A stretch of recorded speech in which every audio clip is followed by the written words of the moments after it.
It is the year of 1864 and the war wages onward. What was expected to be a quick and easy victory from each side is turning into a grueling and destructive conflict, with fighting entering its third year. With casualties in the 100,000s, both the Confederacy and the Union are pushed to their breaking point. The new year, however, is seen as a possible new start for the Union, and brings about a multitude of changes in the high command. After many previous successful battles, Ulysses S. Grant is given the rank of Lieutenant General, reviving the honored position for the first time since the Revolutionary War itself. With Grant in control of all Union armies, Lincoln hoped to further Union victories under the new command would strengthen the chance of a re-election. And replacing Grant in control of the West was the new Lieutenant General's friend, William Tecumseh Sherman, and with such changes, Sherman's Atlanta campaign was brought to light. Often referred to as the father of modern warfare in the present-day U.S., General Sherman waged a total war campaign against the Confederates, lowering the morale of the South by interrupting supply delivery and causing widespread panic among the enemy's citizens. Overall, while criticized as being a bane to Southern progress in the post-war Reconstruction era, Sherman's troops in fact only sped up the war and lessened suffering, an important strategy. In fact, in multiple instances, Confederate generals were utilizing a scorched earth campaign to escape Sherman, expecting he would be forced to put out the fire. However, Sherman would often avoid the flames altogether, trying to gather all the remaining resources and move on to keep the army's momentum, often resulting in Southern hate for Sherman. Throughout the early war, Sherman's feelings towards the Confederacy and Southerners in general were very similar to many passive Union generals, including the infamous George B. McClellan, due to his Southern companions he met at the famed military academy of West Point. However, as Sherman witnessed atrocities on the battlefield, Sherman lost sympathy for the Confederates, realizing the reality of the war. By the year of 1864, Sherman would begin his campaign of hard war, starting with his journey to Atlanta. According to the American Battlefield Trust, starting the campaign, General Sherman was allotted with roughly 110,000 soldiers, compared to Johnston's eventual 70,000, who was eventually replaced by John Bell Hood in favor of more aggressive tactics. In the campaign, Sherman's troops approximately suffered 34,500 casualties, while Confederate troops suffered 35,000, plus desertions, more than half their army, crippling the Confederates in Georgia and accomplishing Sherman's goal. Moreover, Sherman successfully captured Atlanta, taking away key resources from the Confederates such as cotton and farm animals. According to Yale Economics, the Atlanta campaign was a key part of the Civil War, with one farmer in Georgia reporting, "I had the misfortune to be in the line of Sherman's march, and lost everything.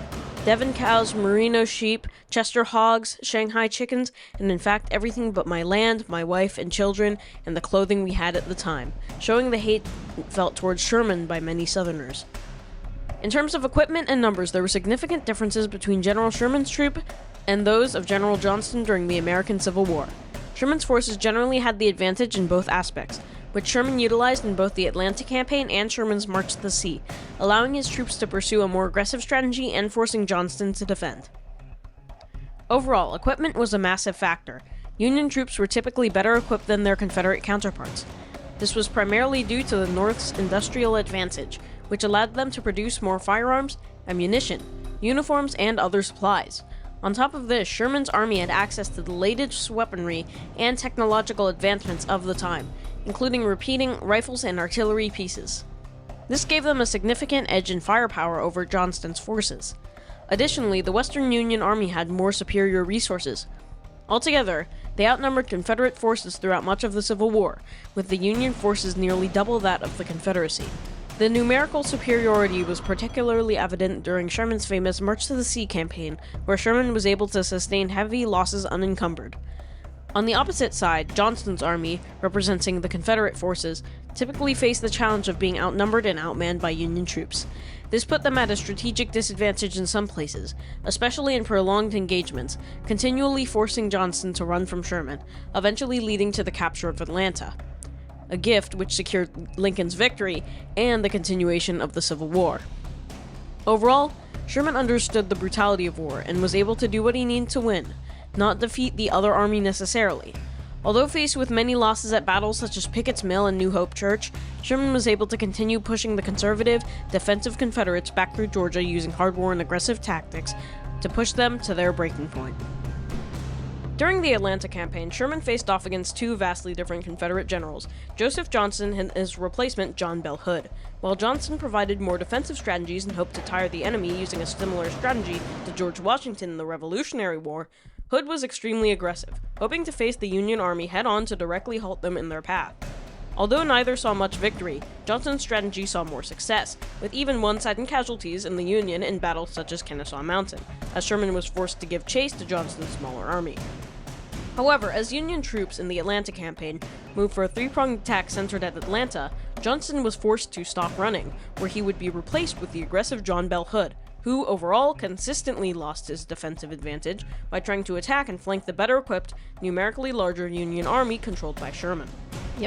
Overall, Sherman's goal in the Atlanta campaign was not to shed excessive Confederate blood, but instead to break the will of the citizens and industry of the South to force the nation to surrender with the least possible violence, a campaign of total war. Overall, the main goal was the capture of Atlanta, one of the Confederacy's richest cities, which Sherman knew would significantly damage the South's morale and war effort. The Battle of Rocky Face Ridge began on May 7, 1864, as General Johnston's troops moved south to defend against Sherman's Union Army. The XX Corps, under Major General Joseph Hooker, attacked but faced strong resistance from entrenched Confederate forces, resulting in heavy Union casualties. Despite persistent assaults, Union forces made little progress. As the evening progressed, fighting lessened but skirmishes continued. Union commanders, including General Sherman, began planning a flanking maneuver.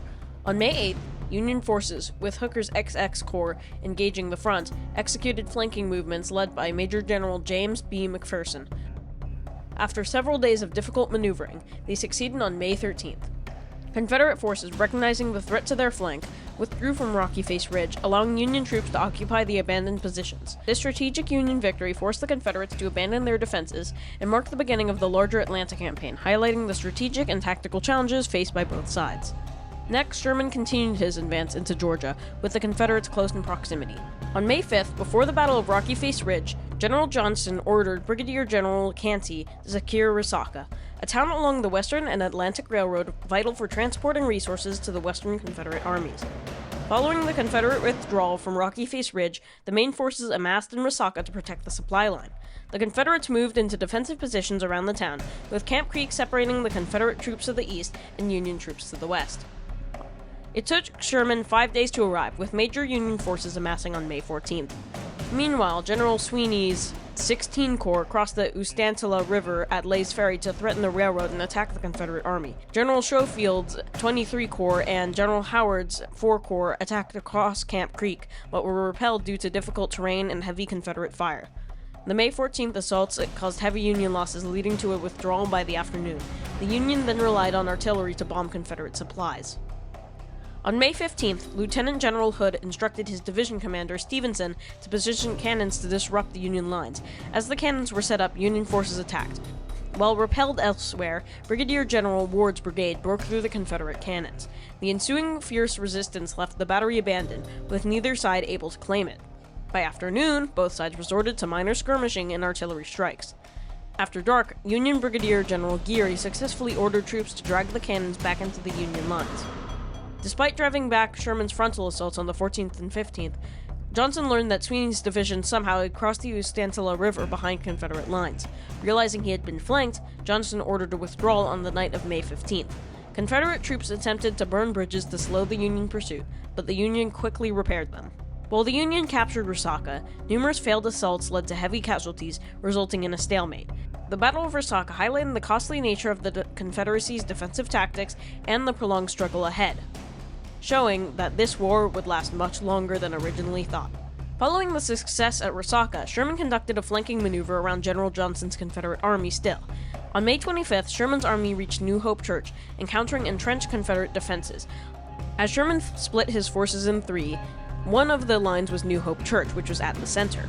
There, General Joseph Hooker encountered a Confederate force, which he believed to be small. However, Confederate earthworks and artillery shredded the Union army, completely stopping them in their path.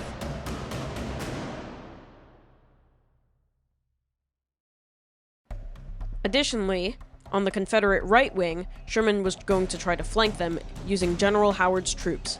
General Howard tried to flank the right, but faced communication challenges with Geary and Butterfield as he went through the forest. This resulted in a massive loss, with Union troops not being able to flank the Confederates. Meanwhile, on the Confederates' left, General Logan and General Dodge's corps were both entrenched. There was light skirmishing, and the Confederates tried to gain land. However, the attacks and skirmishes were repelled, with fighting eventually becoming heavier and more difficult. Sherman, looking to outmaneuver Johnston and resupply his army, actually left the area on June 1st and moved his army back to Resaca. For the rest of June, the armies fought a series of battles around Marietta, about 20 miles north of Atlanta, showing Sherman was advancing. The battles in Marietta were all fought near Kennesaw Mountain, the first of which being Kolb's Farm, starting on June 22, 1864. Here, Hooker and Schofield would try to extend their right flank to try and get around the Confederates and progress to Atlanta. However, Hooker and Schofield would be pushed back by the Confederates due to the Confederates' defensive positions on Kennesaw Mountain, resulting in a failure. Similarly, both at Big and Little Kennesaw Mountain battles, as well as the Battle of Dead Angle, Sherman was also pushed back, trying to assault Confederate positions on the steep Kennesaw Mountain. Here, Dodge, Logan, and Howard's troops all tried to attack and mount offensives, and made it to the Confederate lines. However, in the end, the Confederate defenses at Kennesaw Mountain proved to be too much for the Union. Even as the Union reached the defenses, the Confederates had already dug into more defensive positions, and the Union was forced back. By the end of the day, in the end of the battle, Sherman was forced to go around due to the formidable Confederate defenses. However, since Sherman was able to go around, his Atlanta campaign did not slow, and his soldiers did not falter. Overall, this was another battle that paved the path to victory. Whether it was a loss or not, Sherman's troops were going to make it to Atlanta and capture the city. As Sherman pressed deeper into Georgia, the proximity between his forces and the Confederates heightened the tension of the campaign. After the engagements at Kennesaw Mountain, where the rugged terrain posed challenges for both sides, the dynamic shifted with Johnston's replacement by the more aggressive Hood. Hood, recognizing the significance of defending Atlanta, devised bold offensives to disrupt Sherman's advance and safeguard the vital industrial and transportation hub. However, they would all fail, as Hood was an incredibly aggressive general, often losing his cool and his advantage against Sherman.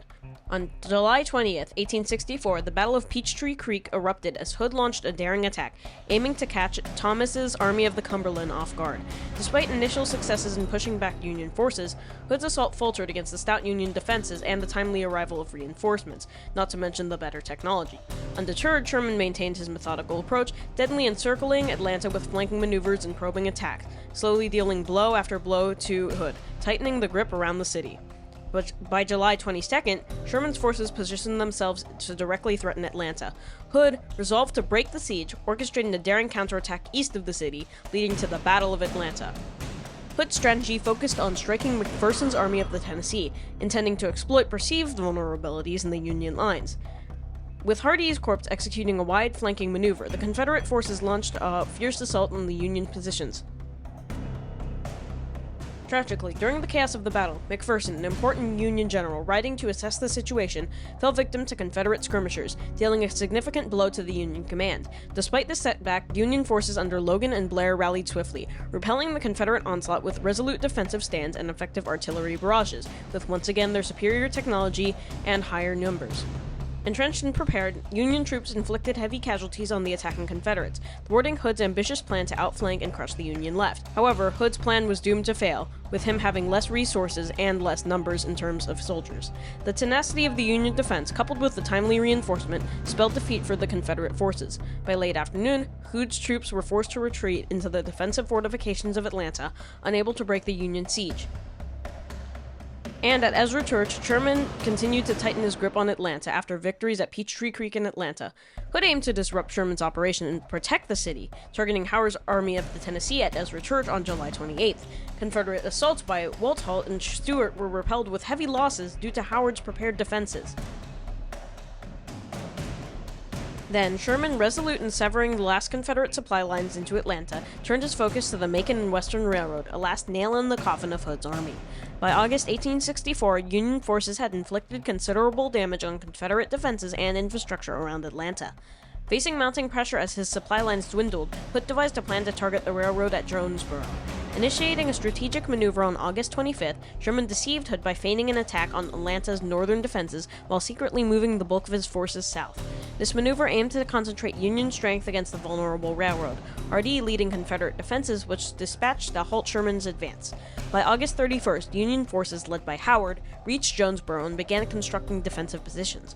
Hardee, recognizing the railroad's importance, positioned his troops to defend against the impending assault. The Battle of Jonesboro commenced with intense engagements. Union forces, superior in numbers and coordination, pressured Confederate defenses. Despite fierce resistance, Confederate troops faced overwhelming Union assaults, forcing a Confederate retreat and abandonment of the railroad. The Confederate withdrawal marked the collapse of the last major supply line into Atlanta. Recognizing the untenable position, Hood ordered the city's evacuation on September 1st.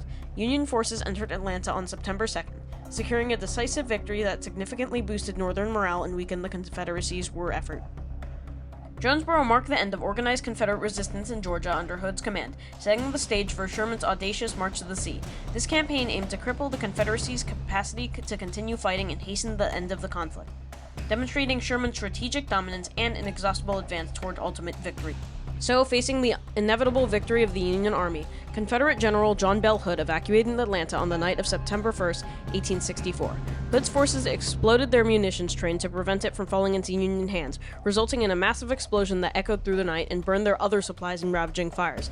The next day, in September 2nd, Union forces entered the city, and Sherman sent a famous telegram succinctly saying, "Atlanta is ours and fairly won." The fall of Atlanta had profound implications. It was a major transportation and logistics hub for the Confederacy, and its capture disrupted Confederate supply lines and infrastructure. The victory boosted Northern morale, and it was a significant factor in ensuring President Lincoln's re-election in November 1864. Sherman's success in Atlanta also set the stage for his infamous March to the Sea, where his forces would conduct a scorched earth campaign across Georgia, further debilitating the Confederate war effort. The end of the Atlanta campaign thus marked a turning point in the Civil War, showcasing Sherman's innovative tactics and contributing to the eventual Union victory. It underscored the strategic importance of logistics and supply lines in warfare, and demonstrated the Union's growing dominance on multiple fronts, along with the capture of Atlanta helping to secure Lincoln's political victory and the continuation of the war. However, the ruins of Atlanta were only a preview of what was to come, and would be a reminder of the cost of the war waged by both North and South. And so commenced Sherman's infamous March to the Sea. However, although known for purely Sherman's destruction, the tale of the father of total war was in fact much more complex. 2 months after the capture of Atlanta, the march would begin. Overall, Sherman wasted very little time. Due to the demolished state of the city of Atlanta after Hood's burning of its resources, Sherman knew he would be forced to move. First, he moved the remaining population of Atlanta out of the area and cut the supply lines, freeing his army from their vigilant post around the city. Next, Sherman coordinated with Grant. Quickly, Sherman's men set out on a journey across the heartland of Georgia. While he and his best 62,000 troops would set out on a destructive march, Major General Thomas was sent to use the remainder of the troops to control and contain the army of Confederate General Hood, whose numbers had been significantly depleted by that time, giving the Confederates only meager resistance to Sherman, even further exacerbating the South's fear of Sherman and echoing the feeling of hopelessness throughout the entirety of Georgia, a vital farming state for the Confederacy. Using an 1860 census, Sherman was able to fully discover the vitality of Georgia. As his army continued to live off the land, Georgia was depleted of its resources and morale soared low. In fact, the only Confederates truly impeding Sherman were few and weak, even with a combination of multiple armies: Smith's Georgia State Militia and the more dangerous Joseph Wheeler's 35,000-man cavalry, which was occasionally able to harass Sherman's troops, but was too weak to pose a military threat. From the onset of the march, Sherman detonated tunnels and bridges, making a particular effort to cripple the railroads of the Confederacy, in fact so common they were known as Sherman's neckties. In fact, specialized equipment called the cant hook was designed for the task. Along with the destruction of infrastructure, Sherman also lowered the supply of sustenance, driving the South to insanity. With his Order 120, soldiers were sent to organize a foraging detachment from the central marchers to gather a consistent 3-day supply of food, which his men enthusiastically embraced. And as Sherman drew nearer, the Confederates grew more desperate and insane, constantly falling for his traps and maneuvers. In one deadly example, Sherman was able to fool the Confederates that one wing of his army was heading for Augusta, with the other moving towards Macon. However, his more real destination was the Georgia capital, Milledgeville, a devastating blow to Confederate morale. As Confederate General Wheeler's cavalry tried to hinder Sherman's army, Union Brigadier General Kilpatrick's army was able to almost entirely clear it out of the way, even further crippling the Confederacy. In fact, many important military and political figures to the Confederacy all fell for the ruse, not limited to Governor Joe Brown, General Hardee, and militia commander Smith, leading to the first and only large-scale combat of the march near Griswoldville. Led by Brigadier General Phillips, one of the largest Confederate forces in Georgia assaulted Sherman's rear troops, which were torn to shreds by the Union's repeating rifles. After the combat, upon further inspection, Sherman's troops realized that the Confederates were not typical soldiers, instead children and the elderly, a dark reminder of the Confederacy's dwindling resources. Determined to fulfill his mission, Sherman continued to march. In another disguised maneuver, Sherman bypassed Augusta, instead heading to Milledgeville, looting plantations along the way. Panicking, the capital city of Georgia extended military drafts to include men from 16 to 65 years old. In an even more desperate move, prisoners in the state jail were freed to fight Sherman, who instead caused only more destruction, with the capital evacuated. As the Central forces marched, soldiers and foragers fanned out, seeking food and loot. These foragers, dubbed bummers, caused the most damage and even supplied the troops. Venturing miles out from the columns, they expertly found hidden food, horses, wagons, and even slaves to free. Operating with minimal supervision, their actions shaped Sherman's reputation in the South as a monster and a brute. All types of residencies faced potential ransacking. Many houses were damaged, some burned, while others remained untouched, creating unpredictable fear. Sherman acknowledged the pillaging but claimed crimes were mostly against property, not people, which was generally a true statement. Confederate forces under Wheeler also looted, shocking Georgia civilians who blamed Sherman for numerous atrocities. The arrival of Central forces was even more terrifying than the foragers, however. One woman wrote of soldiers invading her home like demons, looting everything. Soldiers unearthed hidden valuables with alarming efficiency, often with volunteered information from slaves. As Federals advanced, ex-slaves joined them, seeing them as liberators. Sherman treated them with rare courtesy for the time, shaking hands and talking to them. Many blacks worked as laborers, others followed the columns, worrying Sherman about their impact on speed and supplies. However, racism was prevalent among the troops, causing hesitation among ex-slaves who still preferred the Federals to the Confederates, but were careful to keep their eye out. On December 9, 1864, at Ebenezer Creek, a tragic incident occurred. The rear guard under Davis left 650 fugitive slaves stranded. Panicking at approaching Confederate cavalry, many drowned or were captured. Davis, previously scandalized for murdering a fellow general, faced criticism, but Sherman defended him, blaming the slaves for not following advice. 2 weeks later, Sherman's forces reached Savannah, capturing it on December 21st. The destruction ceased and soldiers became disciplined, paying for what they needed. Sherman even hosted a concert and brought supplies to aid the city. Confederate generals even entrusted Sherman with their families, marking a stark transformation from fiend to friend. This is evidently shown in modern-day Georgia, which is often one of the more developed southern states industrially. 2 weeks later, Sherman's forces reached Savannah, capturing it on December 21st. The destruction ceased, and soldiers became disciplined, paying for what they needed. In the Carolinas, destruction resumed, especially in South Carolina. North Carolina faced less devastation since it was not blamed for the war. When Johnson surrendered in April 1865, Sherman offered lenient terms, reflecting his strategy of mercy upon surrender, very similar to Lee's surrender at Appomattox Courthouse. Sherman's March to the Sea aimed to end the war with minimal casualties, using property destruction as a psychological weapon. Despite fewer than 3,000 casualties over 6 weeks, the march is remembered for its barbarism and psychological impact, cementing Sherman's place in the Confederates' heads and in the Civil War. Altogether, Sherman was a crucial general in the Civil War, becoming one of the most widely renowned Union generals due to his strategy and ingenuity. In his early life, Sherman was already close to the USA's government, with his father serving in the Supreme Court and Sherman being parented by Ohio Senator Thomas Ewing. In his early days, he did not see much war, with little performance in the Second Seminole War, and not fighting in the Mexican-American War. However, perhaps his odd experience is what shaped his unique tactics. In the end, while considered a monster by some, a heartless brute and a savior to others, Sherman is not exactly either. While securing a tactical victory for the Union, it is important to remember the hate caused by his march. Moreover, $1 billion of damage in modern currency was caused by the effects of his marches combined, making many question the true effectiveness of his campaigns. However, when truly looking at his accomplishments, it is clear that his campaign was never meant to be pure destruction. While the quote, "war is hell," is often attributed to Sherman, his true words were, "War is cruelty, and you cannot refine it. And those who brought war on our country deserve all the curses and maledictions a people can pour out. I know I had no hand in making this war, and I know that I will make more sacrifices than any of you today to secure peace." In the end, Sherman conducted psychological warfare, in the end becoming a friend to Georgia. While Sherman's campaign evokes feelings of an epic conquest perhaps, looking back at his life, it can be thought of as a gift, not just to the Union, but to the defeated South as well, sparing them of the horrors of war seen elsewhere. After the war, Sherman remained in the military and served as General-in-Chief of the Army from 1869 to 1883. In the more peaceful era of Reconstruction, both praised and hated, Sherman died the father of total warfare, with his mission fulfilled in 1891.